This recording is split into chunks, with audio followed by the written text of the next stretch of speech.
ඇත්තටම මේ තියෙන ගසකින් ගතපු ලෑලි කෑල්ලක් නෙමෙයි. මේක ප්‍රතිචක්‍රීකරණය කළ හැකි දේශීයව නිපදවන ශක්තිමත් PVC පැනල් එකක්.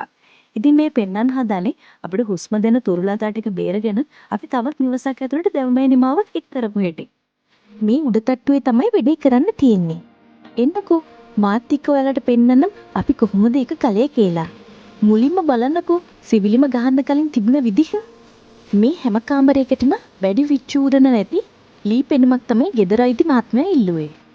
ඉතින් අපි මේ ෆ්‍රේම් එක ගහන්න කලින් හැම බිත්ති මුල්ලක්ම වෝටර් ලෙවල් කරලා ඒක නූලට මාක් කරගෙන බිත්ති වටේටම එල් බාර් ගහගත්තට පස්සේ තමයි අග 18 පරතරෙන් යුතු නියම ඝනකම් සීචනල් ගහලා තියෙන්නේ. මේ හැම එකක්ම දික් නූල් දාලා තනි ලෙවල් එකට තියනවා වගේම හැම අඩි 3.5කින්ම වගේ උඩ පරාල වලට ශක්තිමත්ව සම්බන්ධ කරගෙන තියෙනවා. ඉතින් මේ ෆ්‍රේම් එකේ සවිශක්තිය සහ නිවැරදි බව ඔයාලටම තේරෙනව නේද? ඊළඟට මෝල්ඩින් එක නිකන්ලා ෂීට් එකත් එක්ක බිත්තියට හිර කරන්නේ නැතුව එල්බා එකට රිවර්ට් වලින් සම්බන්ධ කරාට පස්සේ තමයි මේ විදිහට ෂීට් ගහන්න පටන් ගත්තේ. ගෙදර දාලා තියෙන දොර ජනේල වලට ගැළපෙන විදිහටම සිවිලි මේ කලර් එක මැච් කරලා තියෙනවා. අනික ගොඩක් ඩාර්ක් කලර් නෙමෙයි නිසා ගේ ඇතුළ අඳුරු වෙන්නේ නැහැ.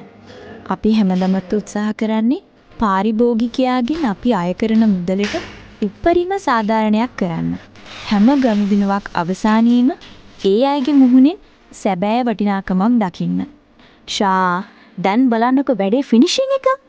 මේ නිවස විතරක් නෙමෙයි කරන හැම වැඩකදීම කිසිම ඇදකුදයක් නැතුව ශක්තිමත්ව මේ වගේ සුපිරි කණුමක් ගෙන නේෂන් කන්ස්ට්‍රක්ෂන් සතු රහස තමයි දශකයකටත් වැඩි ශේෂ්ත්‍රයේ පළපුරුද්ද සහ පාරිභෝගිකයාගේ අවශ්‍යතාවයේ තීරුම් ගැනීමේ හැකියාව. වීඩියෝ එකේ මුලින් කිව්වා වගේ අපිට ජීවය දෙන තුරුලතා ටික අනාගත පරම්පරාවන්ට පරිස්සම් කරන ගමන් ඔයාගේ නිවසට දැවමය පෙනුමක් මේ වගේ නියම ක්වොලිටියෙන් ලබා ගන්න අවශ්‍යයි නම් තිරේ දිස්වන අංකයට ඇමතුමක් දෙන්න. එන්න අපි අනාගතයට හුස්ම ඉතුරු කරමු.